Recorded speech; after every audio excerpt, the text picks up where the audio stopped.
lecture about categories. And so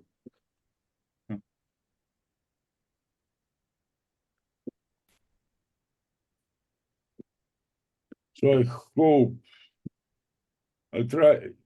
There are many slides, 74 slides. I'll try to go through them faster. They're not all very important, and for professional philosophers, they're not so interesting. So generally, we categorize things, classify, group, sort, and so on. That's something that we do all the time.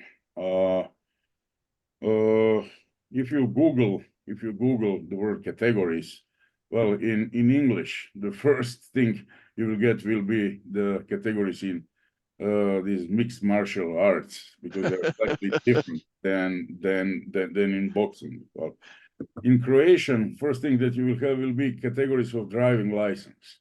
B is for cars, C is for trucks, D is for motorcycles, and so on. So we beverage, there is alcoholic and then non-alcoholic beverage. There is sparkling and non-sparkling beverage. Illnesses, there are chronic and acute diseases, and so on, so on. So the general idea how to get to the idea of categories is that there are two ways. First way is just some kind of cascade to ask what is A is B, what is B, what is C, so on, until we reach the end, until we reach the category. That's the concept that is so general that there is no higher and more general concept, and that is category. That's one idea. Or second idea is that we are just asking questions: what, how, where, how many, when, and so on. So these two approaches to the categories. Well, the most famous one is the Porphyrian tree from Isaac Auger. We will come back to this famous graph several times, and there are many illustrations of this tree, Porphyrian tree. Here, the monk is cutting the tree. He needs firewood. Okay, so really, it seems that this tree is, maybe as a metaphor, it's turned upside down. So, for instance, we can see it here. There's Porphyry tree of jazz music. So there are roots, there's stem, and there are branches. In the case of Porphyrian tree, it seems that it is upside down. Now, taxonomies, generally taxonomies are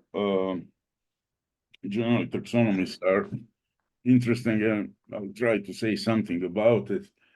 This is Mendeleev periodic system of elements. This is Mendeleev, the original sketch of his periodic system of elements. And there are, I think, a couple of interesting questions for the metaphilosophy and for the nature of philosophy. Is what is the relationship between Porphyrian tree and Mendeleev's periodic system of elements? Okay, we have this Linnaeus, which is in a structure that is Aristotelian, have species, genus, family, order, class, so on. This is Linnaeus categorization. We have something similar. Well, this is not about things, this is about knowledge. The French encyclopedia, the famous division of knowledge.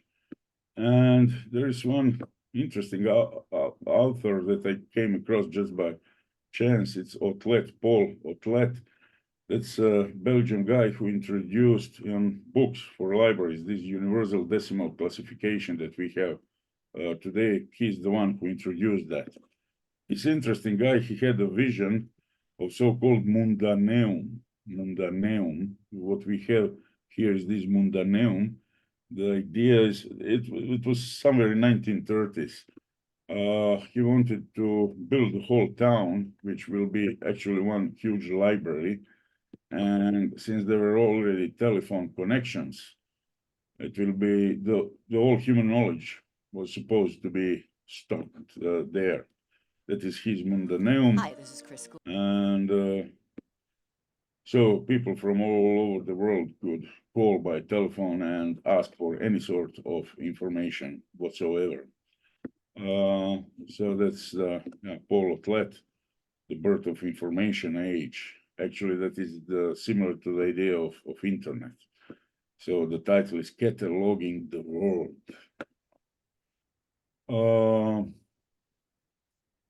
Okay, now we have Borges and his funny categorization, the analytical language of John Wilkins. I think that I don't have to read it. You know it. The kinds of animals, well, there are those that belong to the emperor, then embodied one, see those that are trained, and so on. So Borges is mocking to the idea of categories, categorizations, and so on. The same thing is doing, for instance, David Byrne, musician. He has an arboretum. He has the Porphyrian tree of everything that exists. Well, there are self-dead stuff animals can have sex with, stuff animals can eat, and so on. So he's also joking about Porphyrian tree and the very idea of categorization. Let's go back to Aristotle. His idea, his logic, how to define concepts by genus proximum and differentia specifica. This idea is actually what is fascinating to me with this idea is that it is a totalitarian idea. It's ultimate totalitarian idea. So everything belongs to its box. We have in our slang, in slang, sometimes we have expression to put somebody in a drawer. So don't put me in a drawer where somebody is sorting you as this or that, proponent, this or that. So the draws, and that everything that exists has its draw. So everything belongs to its box. That's actually ultimately the Aristotelian idea. Whatever exists has its place. And the place in taxonomy, in a sense, determines what the thing is. Its identity or essence or nature. So this is the idea, to do the complete inventory of everything that exists in the universe. So substances, then properties, relations, and so on. Related idea, but not necessarily related, is the idea of that there is hierarchy of things that exist. So that would be the great chain of being. So everything that exists that has its place and place in the hierarchy. Yeah, woman is in between men and animals. So, okay. That is the idea of great chain of being. The idea of hierarchy is not necessarily here, but it fits naturally well.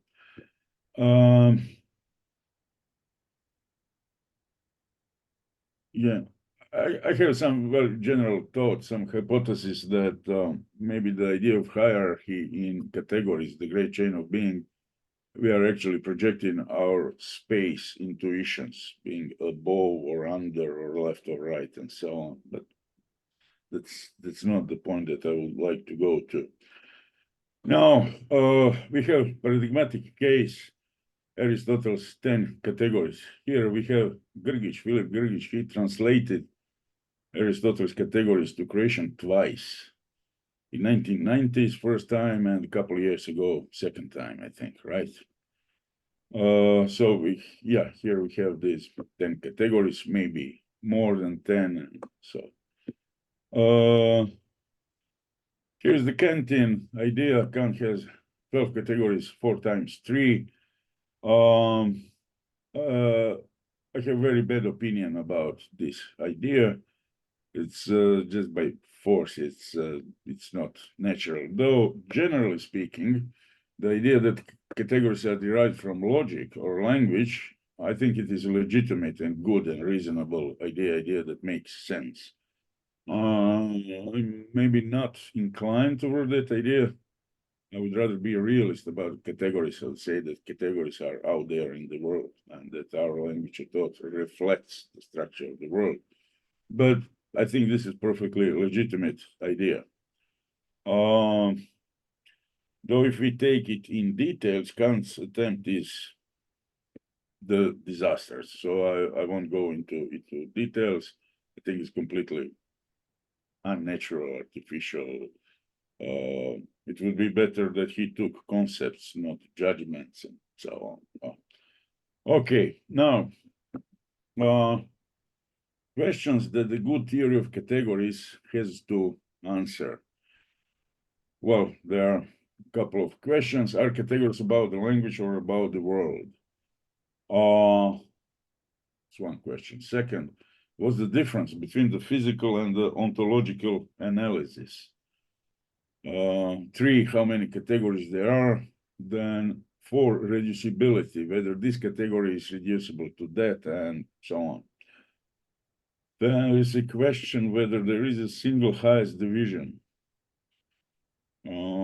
Some people believe that categories, or maybe all categories, are ultimately abstractions for something more fundamental, maybe facts, and that we are abstracting things and properties and so on. Question number 7 is interesting. Are there possible categories? So not instantiated, but possible. Some, as we will see, some authors believe that there are. And there is 8, I call it existential phenomenological critique. It's critique that discussion about categories that is something scholastic, boring, uninteresting in real life, and so on. I'm rejecting that critique. So if you have any questions, especially of the sort of clarification questions, something, just go ahead. Now we have categories in informatics, semantic web for the working ontologist. There is a program, I know almost nothing about that program, Chat 80. And it's about geography. It's about reading geographical maps. So we have areas, points, lines. Points can be dam, town, bridge, and so on. So they need, it seems that in informatics, that is in computer science, that they need categories in order to organize or categorize the knowledge. So this one is for reading geographical maps.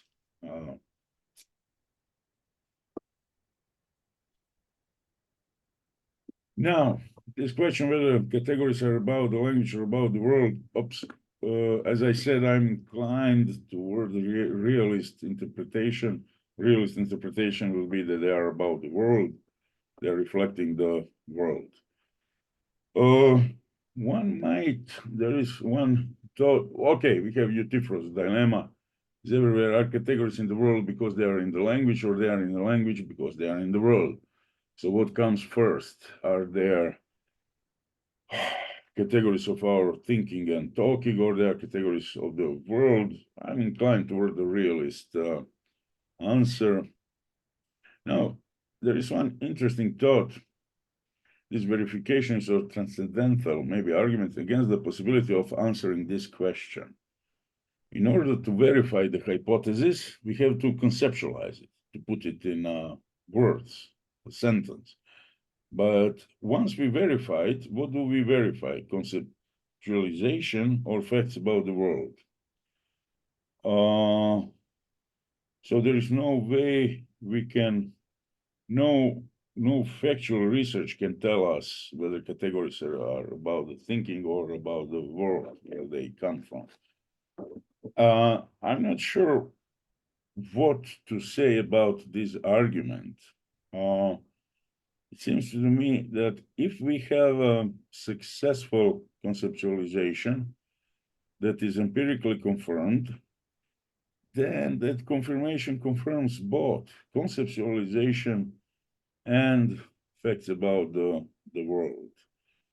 So, although in a sense it is true that we cannot divorce concepts from facts in when we form a hypothesis or something,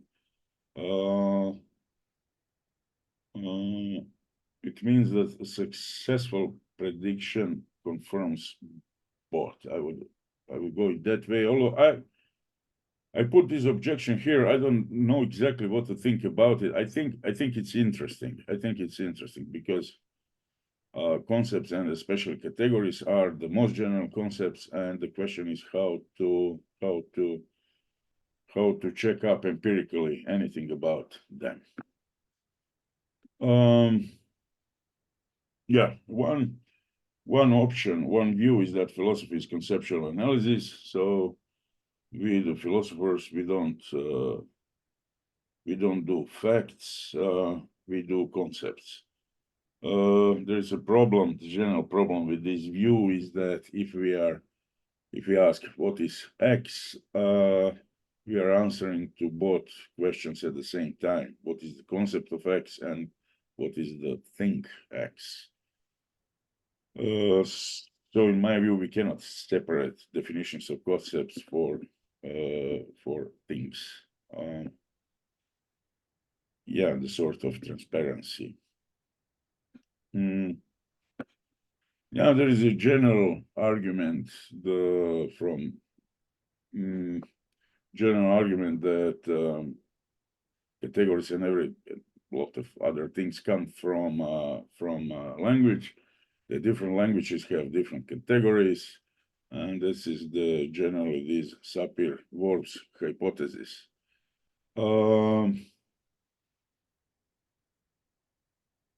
Hopi Indians, there was a lot of research on Hopi Indians because they are linguistically and socially very completely closed community. They didn't, for them, it was not allowed to teach foreigners their own language. Actually, that's a phenomenon that's not specific only for Hopis. Well, I remember that was in 1982 when I was in the army, Yugoslav army. I had a guard with one Albanian guy. He was Albanian from Macedonia. And since it was boring, I was asking him, well, we had 2 hours shifts and it was boring. Teach me Albanian. So, okay. And he started teaching me Albanian. However, after a couple of days, he came, well, I'm sorry, but my guys told me that I'm not allowed to do it because you are a foreigner. So I'm not allowed to teach you. You should not know Albanian language. So it's not specific only for Hopis. In my opinion, this line of thought of Sapir-Whorf and relativism. So this is not a good argument. I met some people who are Indians, and I had absolutely no problem in talking. Oh, we have a problem. Great. No, this is a paid Zoom. I'm sorry about this. If we are stopped, we have the department paid for this Zoom.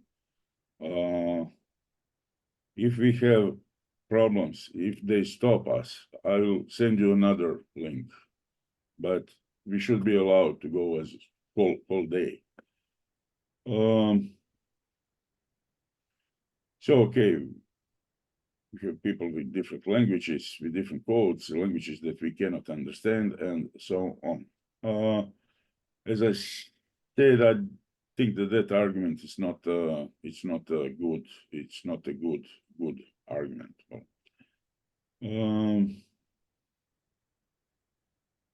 Now,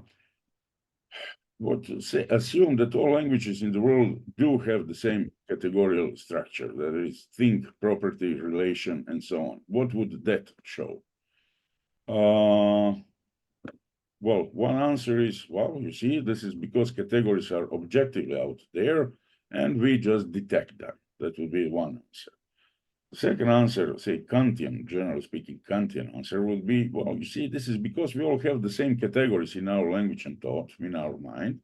Our minds are all done or built the same way, and we all project the same categories onto the world. So anti-realist has an answer also. Well, in my opinion, the realist answer is more plausible, but anti-realist also has the answer. Now, this is interesting question. This question that maybe we should focus on in the discussion. What's the relationship between the physical and the ontological analysis? So what's the difference between Mendeleev and Linné? Mendeleev for this periodic system of elements and Linné for plants and animals. And on the other hand, we have Aristotle, Kant, Grossman, so philosophers. So what's the relationship? One possible answer, generally there are maybe three answers worth considering. First answer would be that we analyze the same thing from different perspectives. So we can analyze this building from architectonic, historical, financial, and so on perspectives. So we can analyze reality from ontological perspective, and we can analyze reality from physical or chemical perspective. It's just a matter of perspective. What are we interested in? This answer was actually, this kind of answer was very popular in Croatia somewhere in 90s, in 2000. I think that Grgić will know it. It was very popular. Why? It's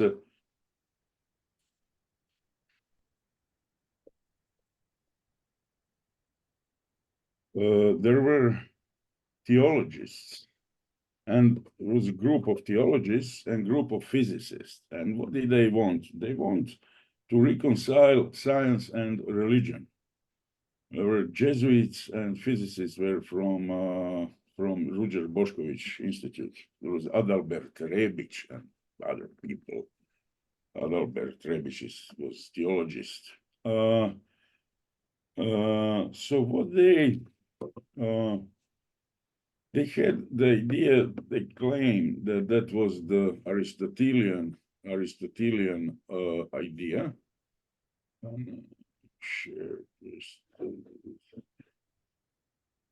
They had Aristotelian idea, sorry. Aristotelian idea that the being is something like a pie, right? Round pie, and then we have slices. And then we have being as a quantity. Oh, that's mathematics. Being as moving. Oh, that's physics, and so on.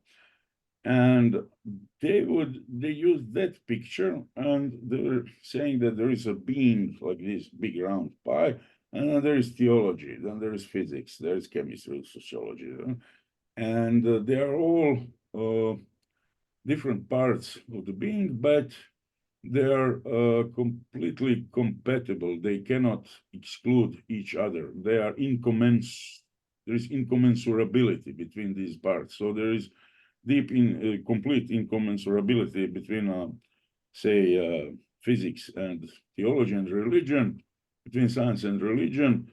So you can at the same time be both. You can be scientist and you can be religious, because they believe to the same, they belong just to the different parts of the being. So that would be maybe this answer number one. Now there is answer number two. I prefer that ontological categories are just more general. There is one world, one knowledge, and ultimately Porphyrian tree and Mendeleev's periodic systems are about one and the same thing. The only difference is the level of generality. The level of generality, let's go back to Porphyrian tree. We have it here. Well, substance, material, immaterial, spirit, body, animate, inanimate minerals. Okay, then for minerals, we can further divide minerals into compound and simple, and Mendeleev gave us the table of the simple minerals. So Mendeleev belongs here to minerals. Then there are living, sensitive, insensitive plants, animals. Linné, he did his job here about plants and about animals, rational, irrational beasts. Okay, he classified beasts, he classified plants. So their work of Mendeleev and Linné, their work we can fit into this picture. So Aristotelian, this Porphyrian tree, gave us exact place for their work. In that sense, they are, so Aristotelian categories and Mendeleev's periodic systems, they are completely compatible, not only compatible, even more than that. Aristotelian picture structure gives specific place for Mendeleev's periodic system, for Linné's categorization, and so on. So that would be answer number 2, that it's a difference in degree.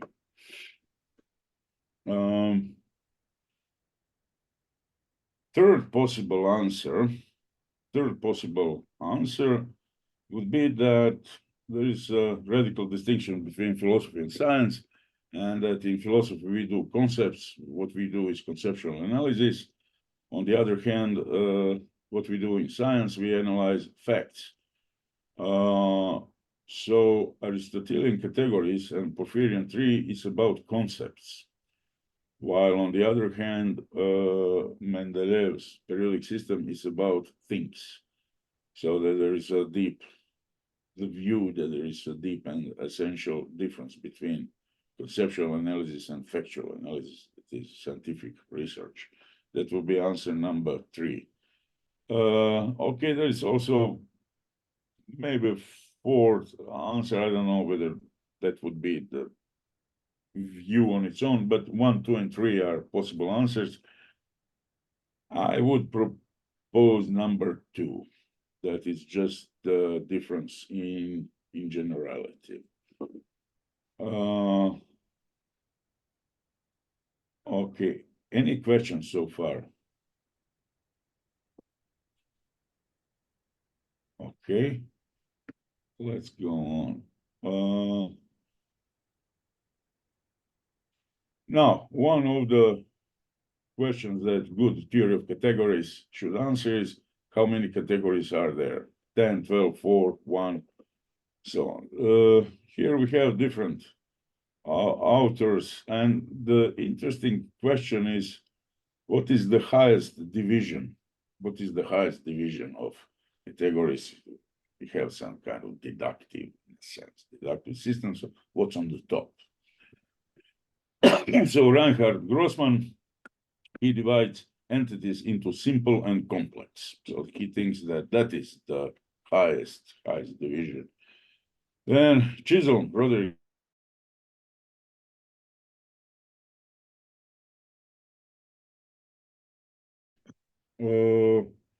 he divides all existing things into contingent and necessary. This is, for him, this is the highest division. Then Hoffman and Rosenkranz, they divide things into abstract and concrete. Jonathan Lowe starts with division into universals and particulars, and so on. So the interesting question is whether there is a single hierarchy in our concepts, in our categories, or we can shift it and change it for pragmatic purposes or something. But in my opinion, if we are realists, then there must be one single hierarchy.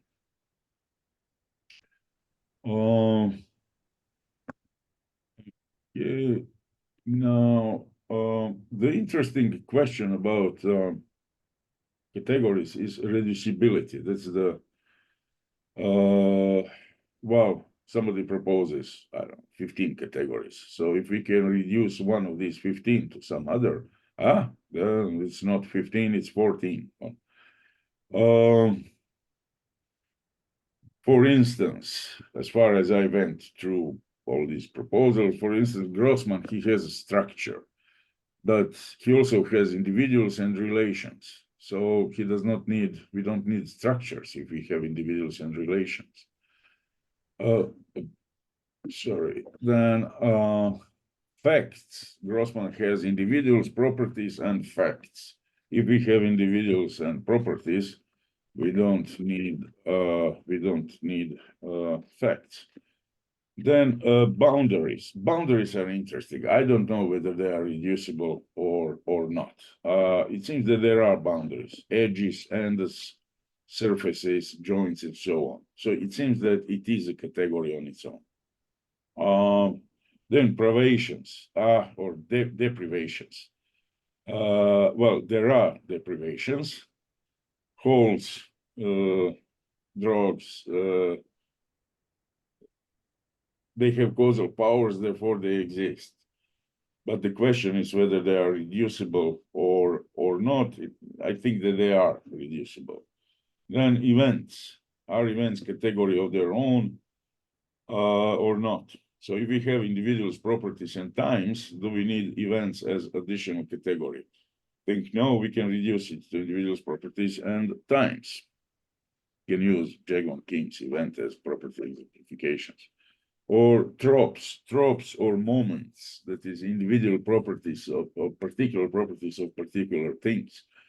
So, well, if they have Hoffman and Rosenkranz in their ontology, if they have properties, why do they need tropes? They have individuals, they have properties. Do you need tropes? In my opinion, not. So this is the question of reducibility. It's interesting. It's maybe a bit funny discussion. It's not maybe it's not obvious what is its point, but it is an interesting and nice discussion. For now, reducibility, holes and shadows. Holes and shadows, they exist, and usually they are categorized as non-substances.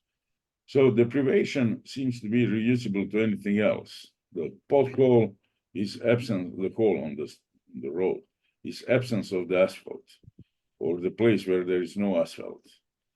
Okay, but the absence and no are deprivations, and it seems that deprivations are irreducible. We cannot get rid of absence and no. We cannot reduce it to anything else. So the question is whether we can reduce this hole, or this hole on the street is as reducible to something else, whether it is something that exists on its own, or it is reducible to the lack of asphalt, or shadows also. Okay, this is the single highest division. We already passed through this. So as I said, if we are realist about the categories, we have to say yes, that there is the single highest division. Well, so that the division between contingent and necessary is higher than division than abstract and concrete, or something like that. Although it sounds a bit weird, such claims sound a bit weird. Okay, now there is another option. There is one option that categories, ultimately all categories, are abstractions from something more fundamental. Maybe there are facts as the most primitive thing in the universe, facts of processes, of states, of affairs, or something. So there's a candidate for the most basic thing in the universe, and everything else is derived from that. So there are people, well, Wittgenstein, Brans, Kerms, David Armstrong, they believe that substance is derived from or abstracted from the facts. So John is something that is derived from the set of facts about John.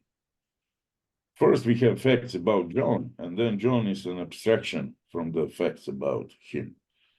In my opinion, the main problem for such a view is circularity, that how can we pick up facts about John without presupposing the existence of John? But okay, this is the idea that some people have. In my opinion, we cannot work it out. We cannot. Okay, now there is another interesting question, and that is are there possible categories, non-instantiated, but nevertheless possible? For instance, Hoffman and Rosenkranz, they have immaterial spirits in their ontology. They have substance, relation, blah, blah, and immaterial spirit. And they say that they themselves, they don't have the view whether immaterial spirits exist or not. It's quite possible that they do not exist. Maybe scientific physicalism, modern is true. Maybe it's not, maybe they do exist, but they have a place in their ontology. So it's a very interesting thing. For instance, Mendeleev, he had empty places for yet undiscovered elements. So with his table of elements had predictive power. He had empty places for yet undiscovered elements. So maybe Hoffman and Rosenkranz are doing the same thing. They have the empty place for still undiscovered entities, or maybe entities that will never be discovered. Now the question is, are there possible categories? In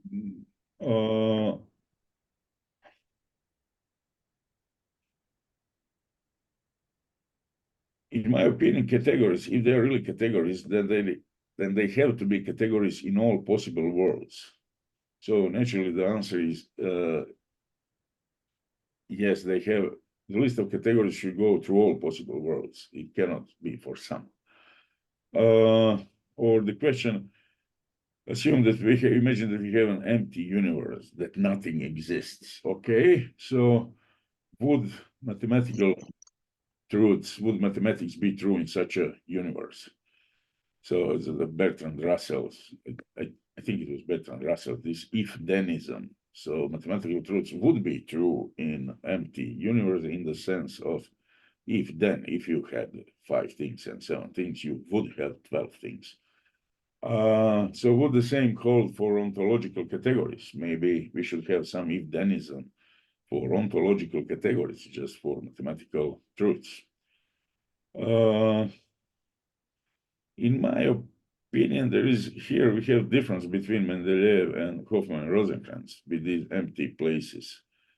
Mendeleev empty place was meant in the sense that these elements exist, but they are not discovered yet, or we have reason to believe that they exist, although we haven't discovered them yet. However, non-instantiated categories like immaterial spirits, if they don't exist, and especially if they don't exist for some stronger reason, some sort of necessary reason, if they don't exist, then they cannot be categories of in our ontology. They just don't exist. So empty place in Hoffman-Rosenkranz is not the empty place as in Mendeleev's system. It's not empty place in the same sense. Or say that we are living in some universe that is infinitely divisible. There are no particles. There are no particles. Matter is ultimately like pudding. Well, there are no particles, so everything is infinitely divisible, and that we have the concept of, say, of atom or simple. or atom, something, some particle that we cannot divide anymore. So we could have a concept or idea or a word, but would that be an ontological category in such a world? In my opinion, the world in which we live is continuous, infinitely divisible, then we should not have a category of simple. Now, and there is something that I call existential phenomenological critique. I'm not quite sure that these two things go together. Here I lumped together Heidegger and Sartre. Sartre is famous for saying that, well, suicide is the only serious philosophical problem. Who cares about how many categories there are? Who cares about that? That's scholastic. Nobody cares about that. It's irrelevant. Heidegger, he wanted something, well, maybe similar. We should start from our conditions as a humans in the world and derive categories from that, not scholarly, not like Aristotle did and so on. So, well, one way to understand this critique would be this one. This is my local supermarket. And say we are, so this place where I buy food. So we come to our supermarket to buy food, we have to. And then, well, oh, there are guys getting off the truck. Are they dangerous? Well, they look aggressive. Oh, that woman over there, she has good legs. Oh, what am I doing here? What am I doing in front of this big building? Do I have a coin for the shopping, this card? Should I pay with Visa or with Master? So these are the questions that we are asking ourselves when we are standing in front of our supermarkets. So, are there categories here? No, we are not thinking about categories. We are thinking about our life. So therefore, categories are something, matter of scholastics and so on. My opinion, this is actually wrong. Why it's wrong? Whatever we think with categories. So, oops, sorry. This is supermarket, it's a substance. Parking lot is in front of, it's a relation, being in front of, left of, or behind. There are 40 cars on the lot. There are a lot of people, not a lot of people. It's a giant, 40 cars, it's quantity. It's being built 10 years ago. It's time. So whatever we think about it, whatever, no matter what thoughts do we have, we need categories. So this will be a general argument to show that we cannot think without categories. So as soon as we think, no matter how daily, practical, and mundane the problem is, we need categories. We cannot do without categories. So therefore, this, I call it existential phenomenological critique. It's not good. We should abandon it.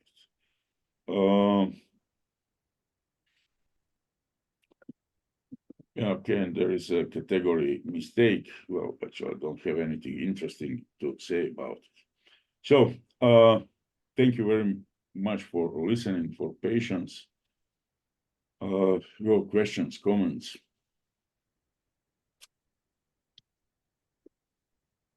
So I have a question. Okay, go. So I'm not quite sure what counts as a category for your purposes here. I know in some ways that's a kind of funny question to ask after all of this questioning about what categories are. But typically we have a kind of common sense notion. Justin, sorry, can you repeat the first sentence? You're not sure? I'm not quite sure what a category is category. Okay. For your purposes.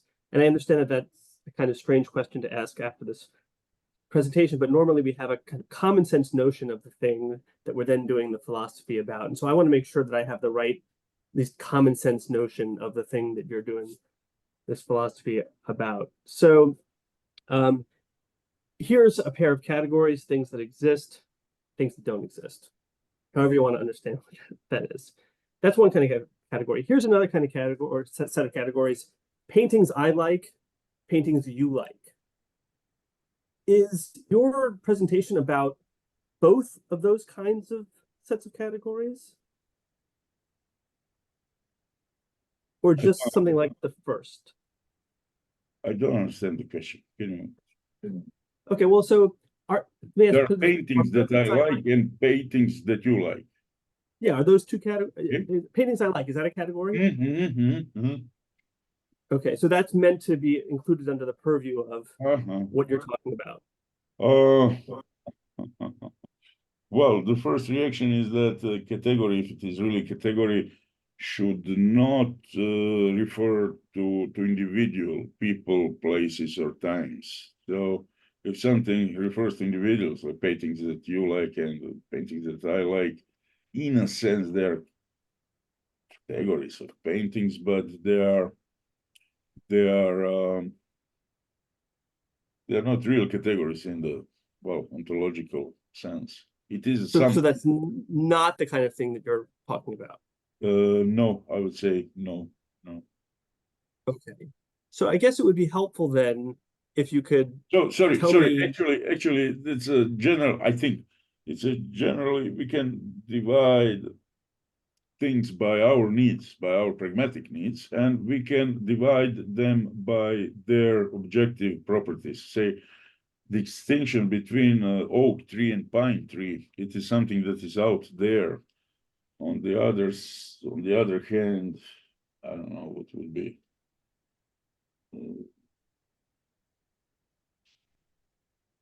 Some other divisions can be just pragmatic, that there is nothing. Say we can divide people by alphabetic order. So there is nothing objective in that, at least prima facie, not. Yeah, okay.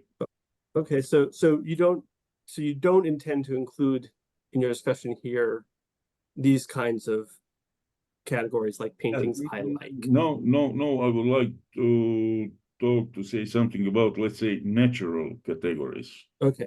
Objective. Okay. So here's just another clarificatory question. Pine tree over here, pine tree over there. Are those on your? Can I make a category between pine trees over here, pine trees over there? Is that a natural category in your view? No, if it is over there and over there, it would not be. It would not be. Pine tree would be objective category. But I guess could you explain why the genus of the tree, but not the location of the tree, counts as a property upon which we are making categories? No, if it is, you have on the one hill and on the another hill, it refers to individual particular hills, and it's not universal. We should dismiss it. It's not objective category. It can be very good for some other purposes, practical purposes, say for cutting trees, so that you do have permission to cut trees on one hill and don't have permission to cut on another. And so maybe there is an objective difference between, say, pine trees under 500 meters of altitude and pine trees over 500 meters of altitude, or maybe pine trees north of that they are of different kind, that they have different properties, they grow in different conditions, and therefore that might be the objective difference. Okay, thanks. I do see that other people have hands up. I have other questions. I'll just put them aside for later. Let other people ask questions. Tim. Yeah, so I'd just like to say something about a couple of things that you said. I mean, a couple of views that you put forward, and I think were sympathetic to, although you didn't completely commit to them. I mean, so one is the idea of realism about categories in the sense that there is some kind of unique taxonomic tree that which is the system that's where the right system of categories, the one that's out there in the world, or something like that. And then another thing you said was that that we can't think without categories, and it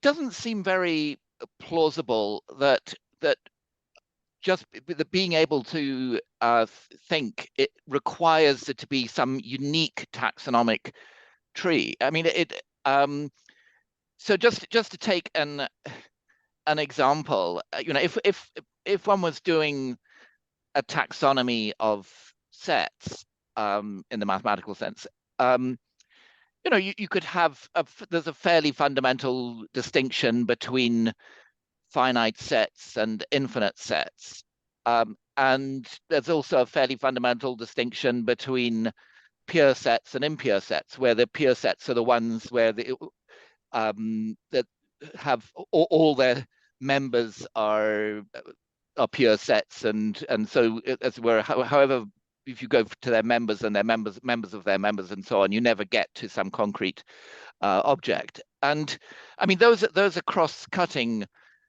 categories, because you can, all four possible combinations are realized, but and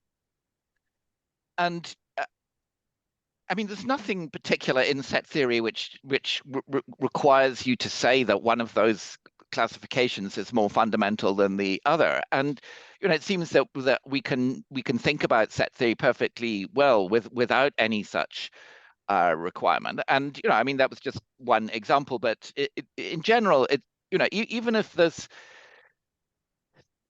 for David Lewis like reasons, reference does require some kind of naturalness ordering, and that maybe even that there are sort of, in some sense, reference magnets. I don't think any of that will get you to the point where you have to have a unique taxonomic tree, which is an extremely specific requirement. So it seems to me that those, as it were, those two views, I mean, they're not logically inconsistent or anything, but they are somewhat pulling in different directions. And although I tend to be a very hardline realist, I don't actually see any special reason to be a realist about categories in the sense that you were requiring that there is some kind of unique, correct taxonomic tree. And I think being one can be sympathetic to the thought that all thought requires there to be categories, just in the sense that there have to be properties and relations for us to refer to, in effect, in thought. But that, as I say, that doesn't take you anywhere close to the kind of very strong realism about categories that you were considering. Yeah, your second point, I think it's plausible, at least prima facie. We need some categories. We don't need one single hierarchy of categories. In order to think and talk, we need some categories, and that's all. That's all. However, the first question, this with sets, that is interesting. There is a guy, what's his name? Something like Westerhoff or something. He has a relatively recent book on categories, maybe 10 years. Is that Jan Westerhoff? Yeah. He's from England. Maybe. He's from Oxford, yes. Yeah. And he has this view that categories are objectively out there. However, the hierarchy is not. Hierarchy depends on pragmatic reasons. I'm not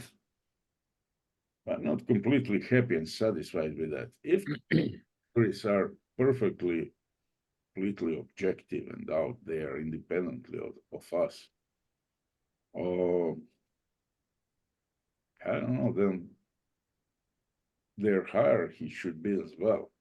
Yeah, but when you say their hierarchy, you're already assuming that there is a unique hierarchy that they fall into. And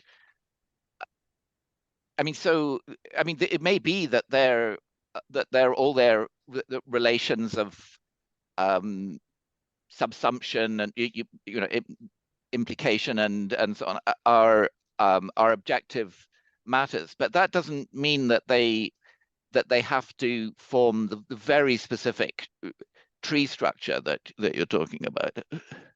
Yeah, I agree. Okay, Tim. No, sorry, Mark.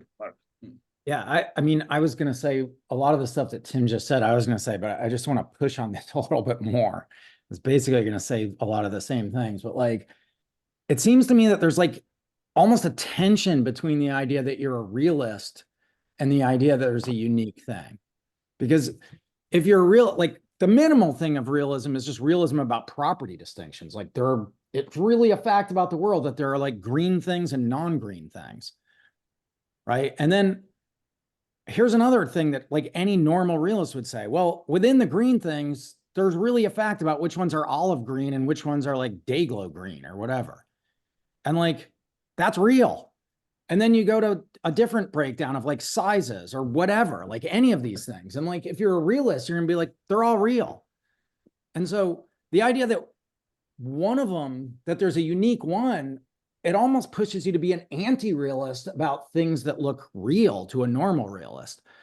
And so the realism I think the charitable reading of what you're saying is not realism about categories, but realism about something else, which is like, I don't even know how to articulate it. It's some kind of like deep structure of reality that makes one of the real categories glow in some way, because any realist thinks all the categories are real and they're instantiated. And so the uniqueness claim has to be not a uniqueness of existence, but some kind of like metaphysical specialness or something, which seems like really weird to me. I don't know. Anyway. Yeah, well, green and non-green things. Well, say this. My intuition will go in the following direction. Say you have colored and not colored things, and this distinction is, let's say, higher than green and non-green. So, and the same for all other distinctions that there are. Well, I'm not sure about my claim, but it seems to me that if we are realists, then we are above categories that we are maybe obliged to accept the ultimate hierarchy. Yeah, but the point is like, you're a realist, you're obliged to accept multiple hierarchies that cut, as Tim was saying, cut across each other. Cut across. You can't just like put them on top of each other. They cut across, but they're all real. Yeah. Some of them will be organized as in a hierarchical way. That's for sure. But the question is whether all of them would be, and that's what are you questioning? I don't have a good answer to that. Well, it's possible what you said, you and Tim, that they're just cross-cutting and there is no natural top list. So,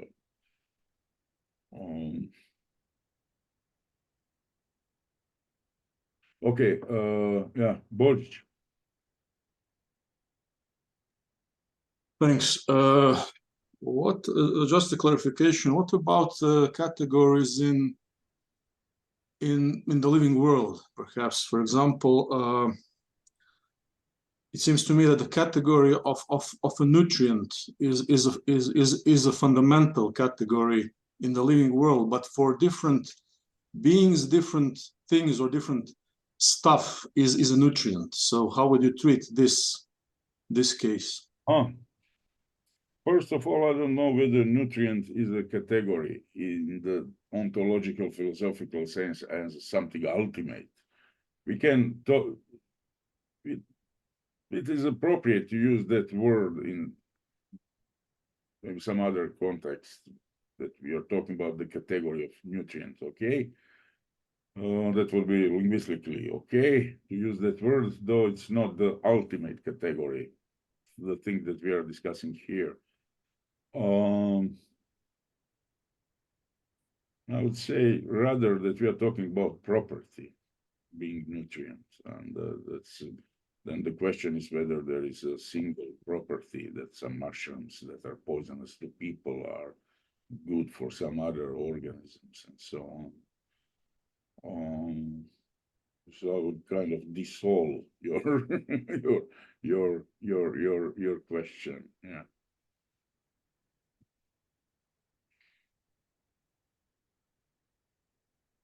Okay. Any more comments, questions? Tim. Yeah. So, I mean, one thing is, you know, I don't think it's just a choice between, as it were, a totally flat metaphysics where you know, everything is just everything, all these distinctions are sort of bulldozed over, and some kind of category tree or taxonomy, because, you know, I mean, I think, you know, an idea that many people who describe themselves as realists would be sympathetic to is the idea that as it were, some distinctions are more joint carving than others. I mean, that they're more fundamental than others, and so something like that might give you something like a partial ordering of distinctions, and as it were, with the distinction between green and blue being, you know, more a bit more joint carving than that between grue and bleen, but still not very joint carving. But the thing is, even so, I mean, you can still, I mean, as you know, on that view, you can still have very, very fundamental distinctions. It's just that even if you think that way, there's no special reason that I see to think that the distinctions must form a tree structure, as you know, as opposed to various other kinds of ordering that you could have. Yeah.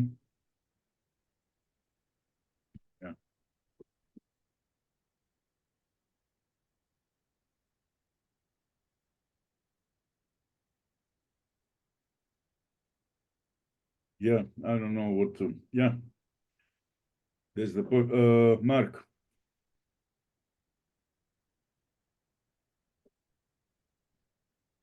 Do we hear each other?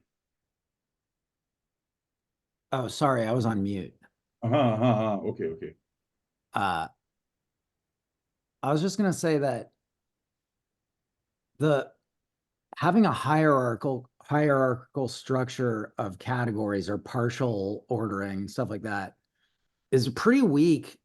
It seems to me compatible with a flat metaphysics, because you can think that the hierarchy and the tree structure is just generated by entailment relations or something like that, right? So like like olive green entails green and green entails colored. And so, but there's not some metaphysical layering, because anything that's olive green, it just has one color, it's olive green, and then that entails the different words that we have. And so you get the hierarchical structure in the concepts, but you don't have hierarchy in the metaphysics, right? So I was just saying that, like, the realism about some kind of hierarchical structure of categories doesn't entail a non-flat metaphysics. Okay, I think not necessarily, but if we are realist about categories, then we can hardly divorce things from concepts. So Well, But, so I'm, but what you are proposing is, okay, maybe there is hierarchy in the relationship between our concepts and logic entailments and so on, but there is no hierarchy out there in the world. That is, I would say, logically possible, though implausible if we are realists about categories. I mean, I don't see why it's implausible. So if I'm holding an olive, I'm a realist about it. It exists. I'm a realist about its color. It really is olive green. It really is green. It really is colored. So there's some kind of hierarchy there, but I don't think they're like, I'm holding here like layered facts or something. Like, I mean, you can have that view. I'm just saying.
Yeah,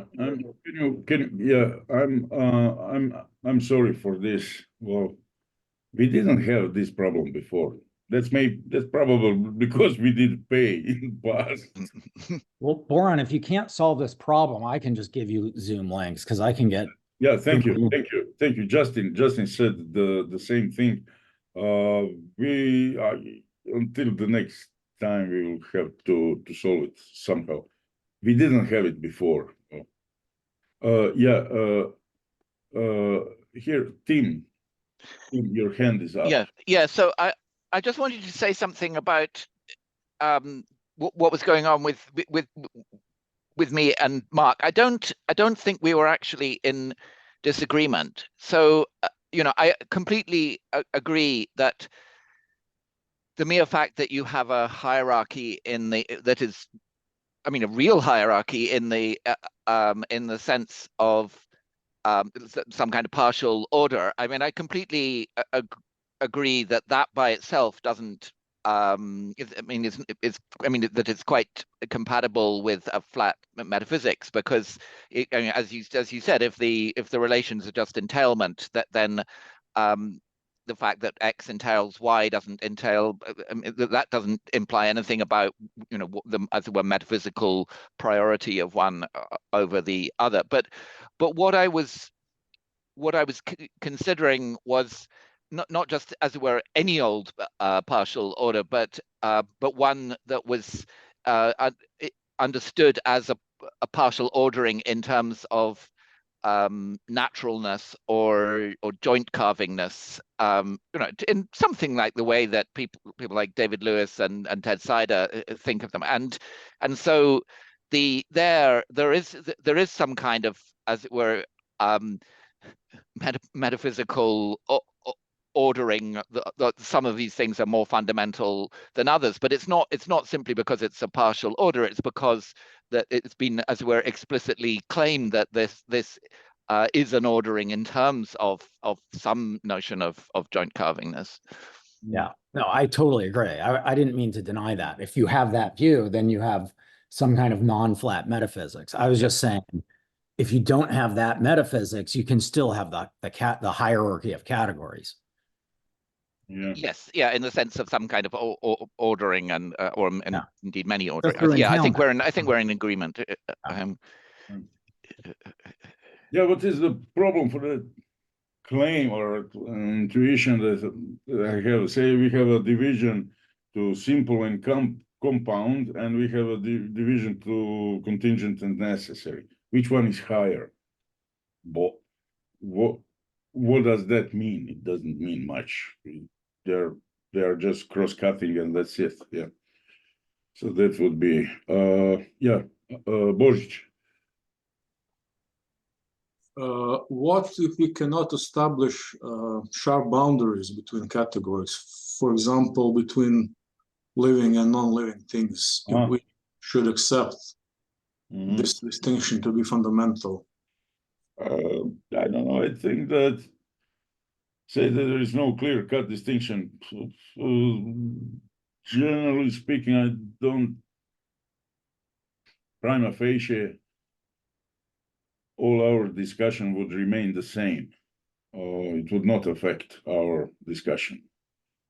Though I cannot think, okay, living, non-living, okay, though I cannot think about, say, substance and non-substance, or say, thing and property. It seems that it should be sharp in these cases, but prima facie, my first response would be that, okay, maybe some distinctions are not clear-cut, they're just matter of degree, but that would not affect anything else in the discussion.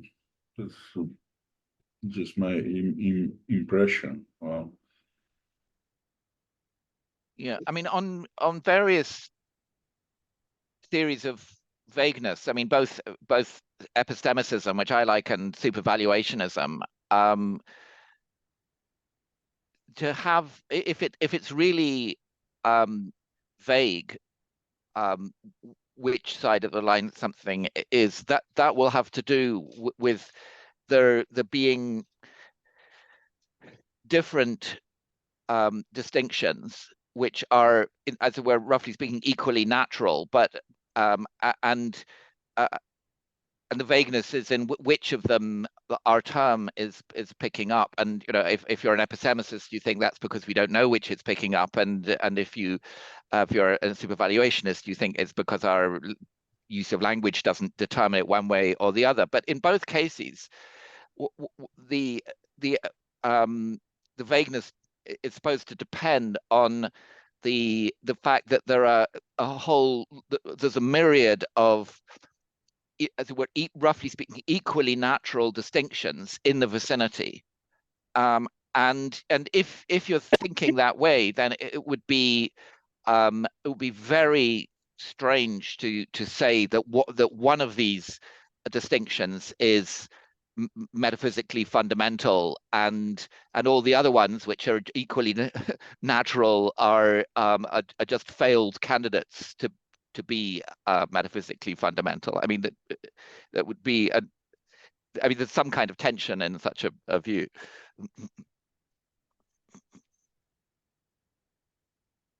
Yeah. So we'll say that we have tall and short people and light and dark haired people. Obviously, it's a vagueness here, but nevertheless, we still have a distinction. We have they are cross-cutting the people. So I would say that the whole problem or discussion remains the same. Yeah, but I mean, what doesn't seem like at all a plausible view is that the distinction between people who are at least 1.8 meters tall and people who are not is metaphysically fundamental in a way that the distinction between people who are 1.79 meters tall and people who are not, it isn't. I mean,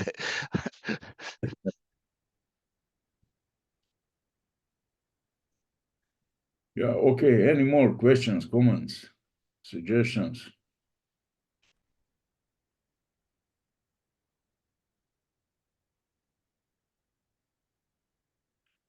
So in your opinion, this relationship between Porphyrian tree and Mendeleev's periodic system, what is the true answer? That it's matter of degree, it's matter of different perspective, it's distinction between conceptual analysis and factual research.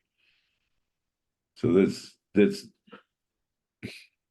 something that I was interested in.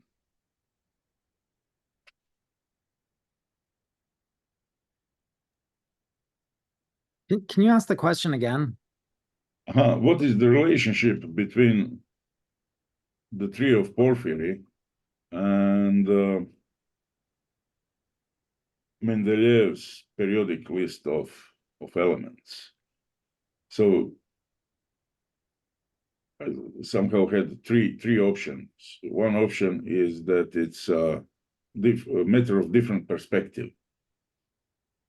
We can view the reality from physical perspective or chemical, we can view reality from ontological perspective. So ontological analysis and physical analysis, they're just two different perspectives onto the reality. Second option would be that it's just matter of degree. The tree of porphyry is on more general level. In that case, philosophy and science are doing the same thing. Ultimately, just we are working on the higher level of generality. And the third option is that there is a strict division. We do conceptual analysis, Aristotle and Porphyry, we are on the same boat. We are doing that's the analysis of concepts. On the other hand, Mendeleev's analysis is analysis of facts of matter. So that will be the three possible answers to the question of what is the relationship between. So, well, we have two taxonomies, Porphyrian tree and Mendeleev's periodic system of elements. Do they belong together? Are they compatible? Are they Well, yeah, that would be the question. Yeah, okay. I mean, on the view that I was pushing for before of non-uniqueness, you could just go, they're both true. That's the end of the story. Well, sorry.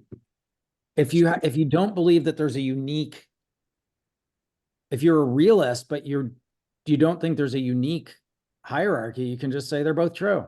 I mean, I don't know this. The other one you're talking about, I guess it's some kind of philosophical breakdown into like objects and properties or what substance, whatever. But like, assuming I'm a realist about that thing, like 1/4 answer would just be they're both true.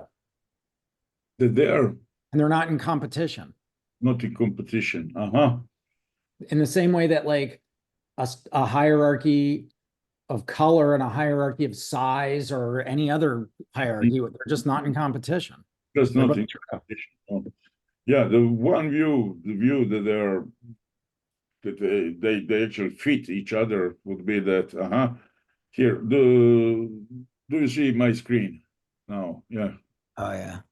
Yeah, there's body, inanimate, mineral, compound, simple.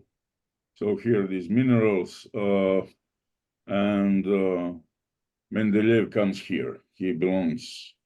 So that this porphyry is a goged, is a tree, has a place for Mendeleev's periodic system. And then here we have plants and animals. This is for Linné's taxonomy. So the tree of porphyry is just more general. But isn't the tree of porphyry? I mean, isn't the point of it that it's supposed to structure our theorizing about all these things, and that it's providing a framework within which we should do our theorizing, and that, and from a contemporary perspective, it looks like an extremely bad framework for doing that. I mean, the idea that that all our theorizing about animals should be based on a distinction between rational and irrational animals, that isn't at all the way contemporary zoology goes. And so, I mean, of course, we can. There are these distinctions, but I mean, I guess Porphyry would have conceded that there are all sorts of distinctions which you could make. I mean, so that you could distinguish, animals, according to whether they were at least a meter long or whatever it was. But I mean, he would have thought that those distinguishing them that way, although it's possible, would just not be at all a good framework for doing science in. And so in I think, given that the kinds of claims that I take it that Porphyry would have made for his tree, I mean, those claims just seem wrong. So, well, there are two possible reactions on your comment. First one is, okay, he can be wrong about many things, but it doesn't matter, we can fix it. But I mean, the thing is, second reaction is that it's wrong, it's hopelessly wrong, and we will never be able to do the tree like this, so we should give up the idea. Wow. Yeah, but I mean, the tree is based on a very specific, in fact, it's a structure that, with these binary distinctions most of the way down, and and the tree-like structure, and I mean, it's not as though zoology doesn't give us any taxonomy, but it gives us taxonomies that just don't have the same kind of structure, and are not based on binary division in the way that Porphyry's tree is, and so it seems to me, although it's kind of just about imaginable that science would somehow just come to the conclusion that the sort of binary form of taxonomy was the right one. As far as I know, zero evidence that anything in science is kind of looking like that. So Yeah. So it just seems like an extremely wrong-headed way of approach. I mean, it's something that he basically, I think, took from Plato. I mean, it's and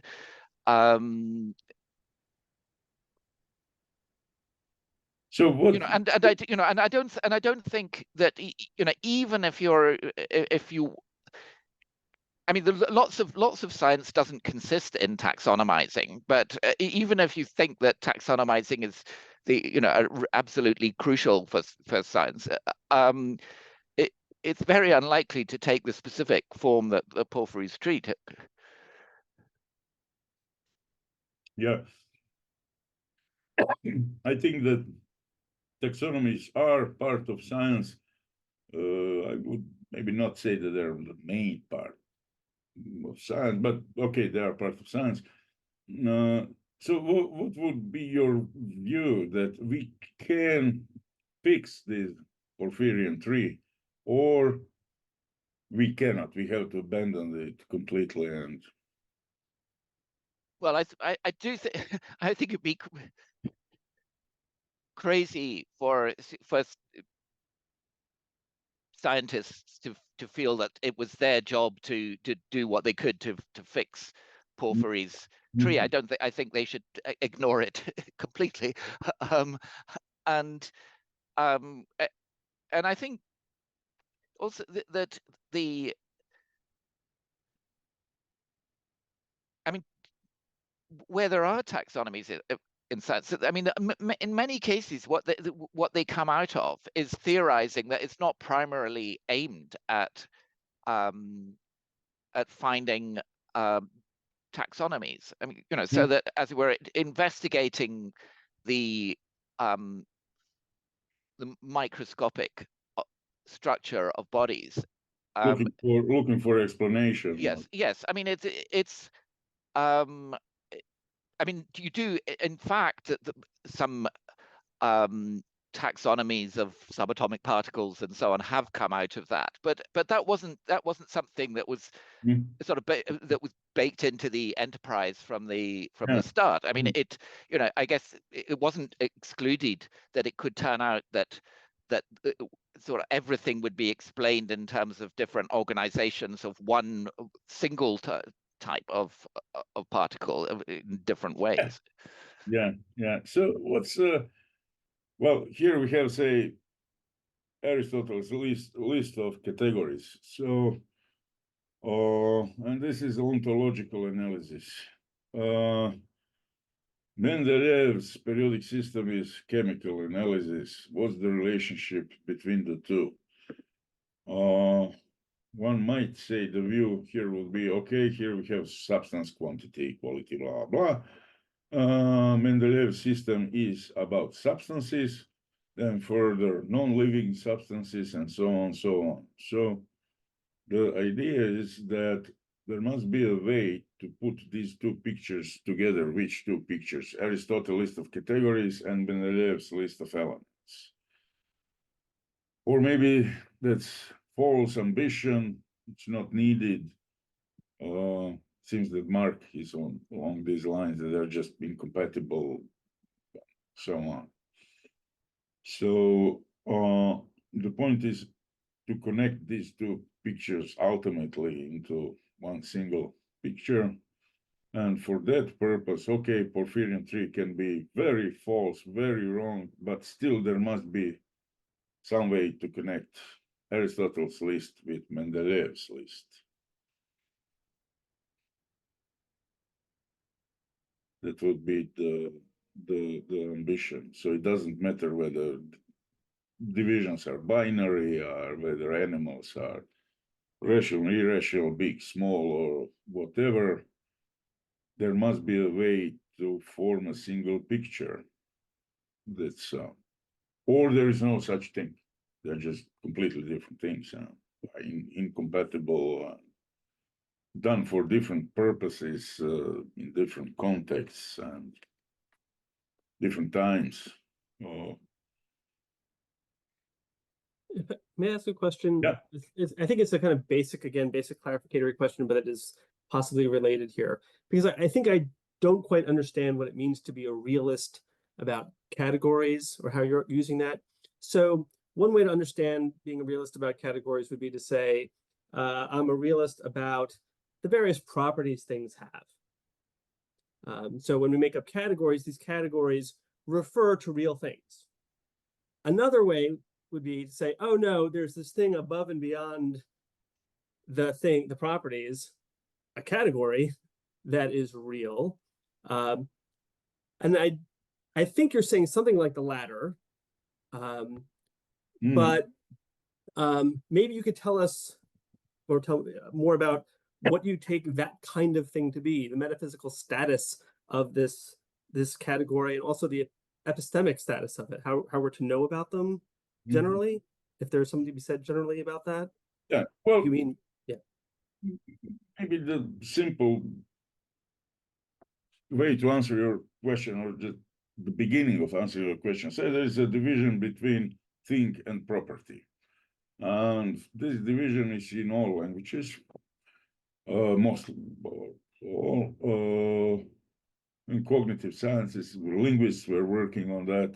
So there's a thing and property. And the realist believes that out there in the world, there is a difference between thing and the property. So that would be, say, realism about categories. Then there are relations, and things like space and time, are they categories?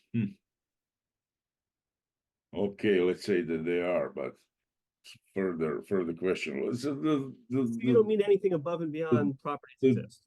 Paradigmatic case would be thing and property, and that out there objectively in the world there is a difference between things and properties. Okay. So by saying categories exist, all you mean is properties exist? Or, I'm sorry, categories are real, all you mean is properties are real? Exists. Then further relations exist, quantities exist, so on. Oh, well, we have this lighter here. This is a thing and it has a color, it's yellow. Yeah. Property is one thing. Category thing. Lighter is substance and the property is yellowness. Well, so, and it is really out there. So that would be realism about categories. Okay, so the categories are not just the properties, but are relations between the properties. Yeah. Well, we have things, we have properties, we have relations and so on, quantities and so on. And there are different categories, and these categories, they're objectively out there. We are So in your view, we have categories about properties and we have categories about relations of properties. I'm not sure I'm exactly following you. Say you have the lighter. Lighter is a thing. No, I get that. Yeah. It's a property. Okay. Say that I have 2, that's a number. And all these things are objectively out there, independently of us, our grammar, our thinking, our perception.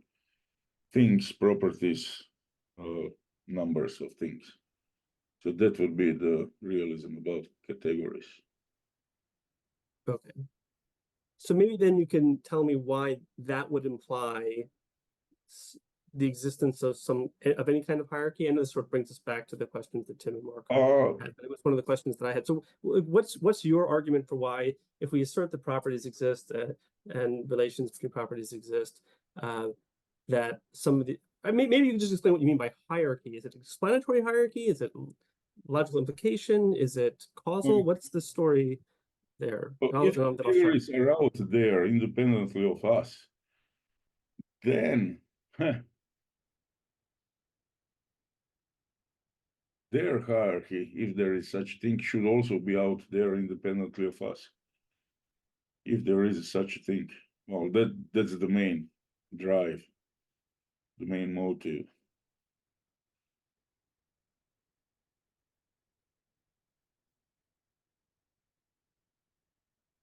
Though it is questionable. Well, I don't know. In biology, we can have what cold-blooded and warm-blooded animals. We can have vertebrae and non-vertebrate, that with spine or without spine, and these two can cross-cut, overlap. They don't have to be hierarchically organized or contingent, necessary, compound and simple.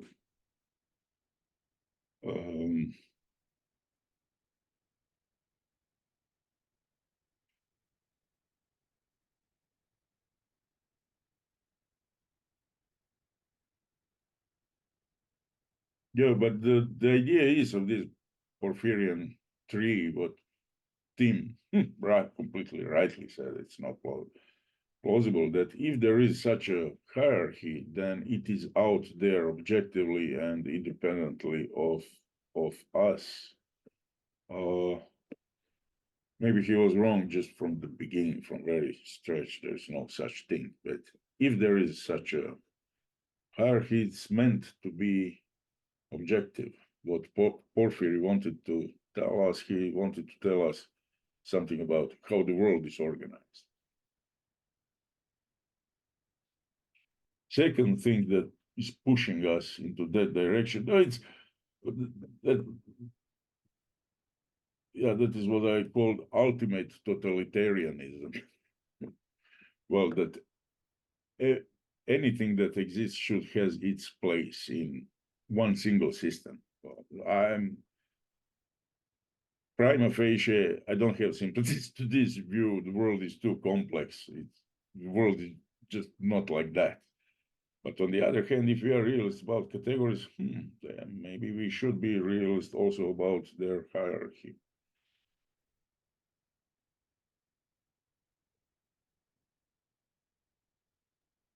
Can I ask a question? Yeah, go. Yeah. So maybe it was said in the lecture. I don't know, but I wanted to ask.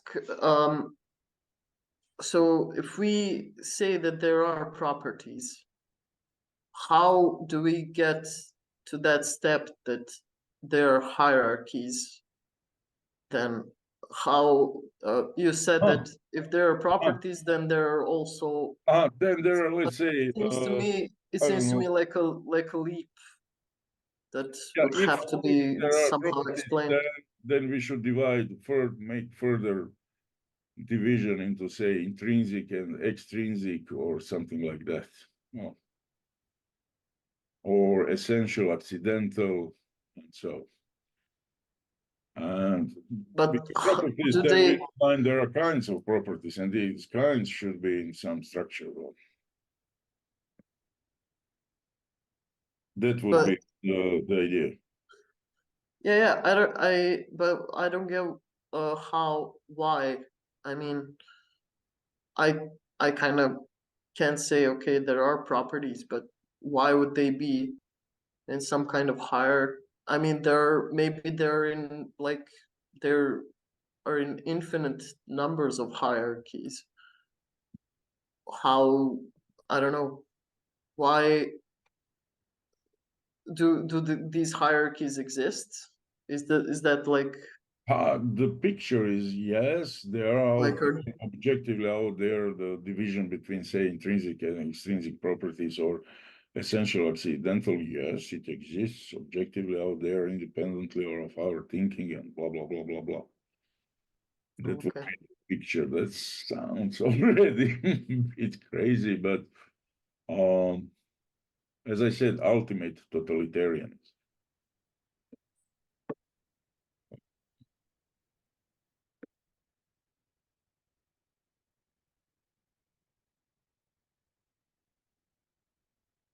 Yeah, this is the picture that's actually a product or end product of Aristotelian way of Aristotelian understanding of definition. If you believe that anything can be, or any concept corresponding to a thing can be defined in this way, you go up in hierarchy, and ultimately the hierarchy grasps everything. On the one hand, it's obviously a crazy idea. Human knowledge and the world outside is much more complex. It's not organized like that, but maybe this can be a good, I don't know, didactic or pedagogical way of organizing our thinking, good way of teaching, understanding, and so on. But the underlying idea behind this genus proximum differentia specifica is that ultimately it covers everything that exists. That would be the idea. I mean, in a sense, it's relatively straightforward that it does cover everything, because if you keep making binary distinctions and they're all of the form, P or not P, then the next stage by the law of excluded middle, everything is P or not P, and then you can get that if you have a distinction between, you divide again according to whether things are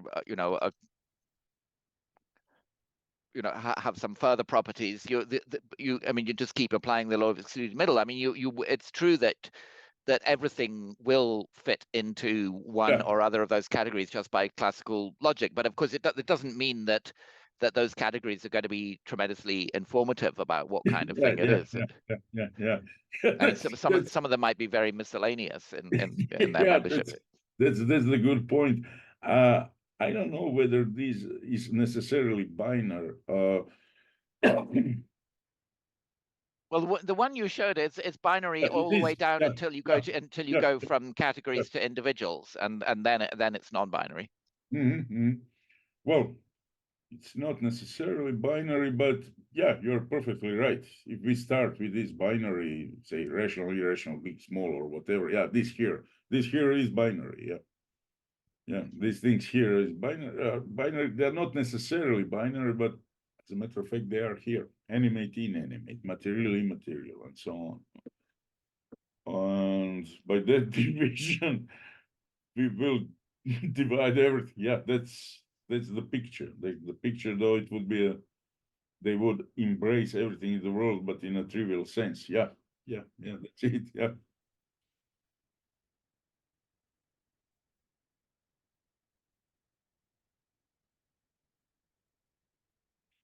Any more questions, comments? Boran, Yeah. I have a question. It it relates to what Justin said before. So I don't know if I can phrase this in a proper manner, but let me try. So if we commit ourselves that there are things, there are properties, in a sense that here is one property, here's another, there's the third one. Then we say, okay, here is one thing, here's another thing, here's a third thing. Do we have to commit to things as stuff as categories, properties as categories? Isn't that a further step? So isn't that another thing that we are committing ourselves to? So in a sense, we are adding something, we are adding categories. So I'm not sure if I framed this question well, but I hope you get the idea what I want to say. What do know you what you say think that about. we are actually projecting categories onto the world, or But we are adding something to our inventory. So like we are adding the category yeah? of So well, properties, the realist. category of things. Can we do without that? Can we be realistic and just say, okay, we have X things, we have Y properties, and so on and so on, whatever we are talking about, but without committing ourselves to hidden categories. Are we adding something? Well, say, there are two lighters here. Do you see it? No, it doesn't matter. Well, there are two lighters here.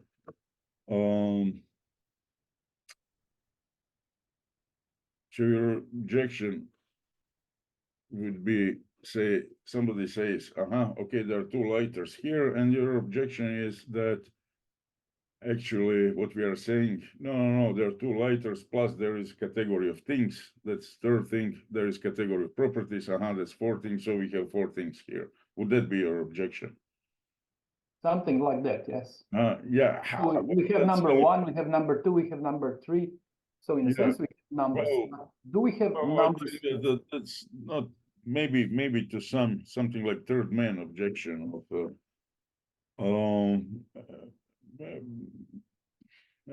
Aristotle. Well, somebody who is realist about categories would not accept this. We have four things here. Well, two lighters and things and categories that thinkhood and properties colors are already in. So if we are say something like immanent realists, then we will only have two things here, two lighters, and that's it.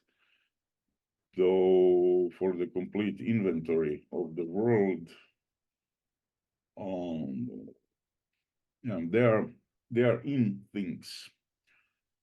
Therefore, when we are doing the inventory of the world, we should not count categories just as things.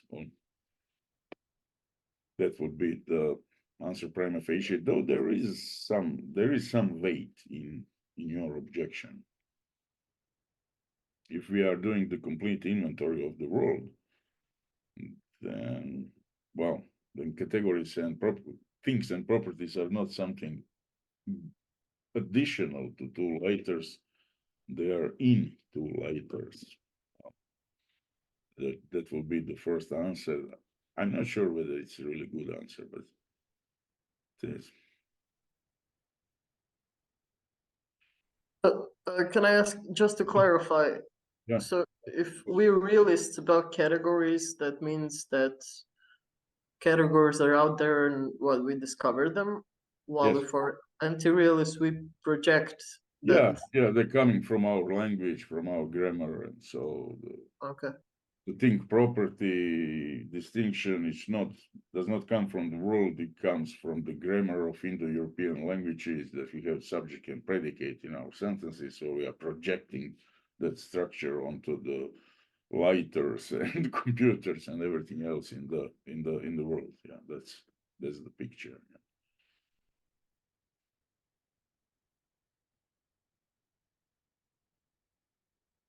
Okay, so this unpaid Zoom account will cut us out. I'll have to check up. Well, we didn't have that problem. Maybe we were paying that before. So I'll thank you all for coming, for discussing, for listening, for your time, your effort. We'll be in touch. I have few more ideas about what to discuss. But there's one thing that I'm interested in is a conception of truth. Seems that there are different people, different philosophers, who use truth in a different way. Some people use truth in a sense of there is a true man, true neighbor, a true revolutionary. There are true principles in life or something like that. Some people are using truth in a narrow sense. Some people use it in a more wide sense. So we have there are actually the remnants of Marxists in Croatia. We have one guy who is using, he defines truth like that. So I think today conceptual engineering and so on is modern. So maybe it might be interesting to try to discuss that. So okay, we'll be in touch. Thank you all for coming. Thank you. Bye. Bye. Bye.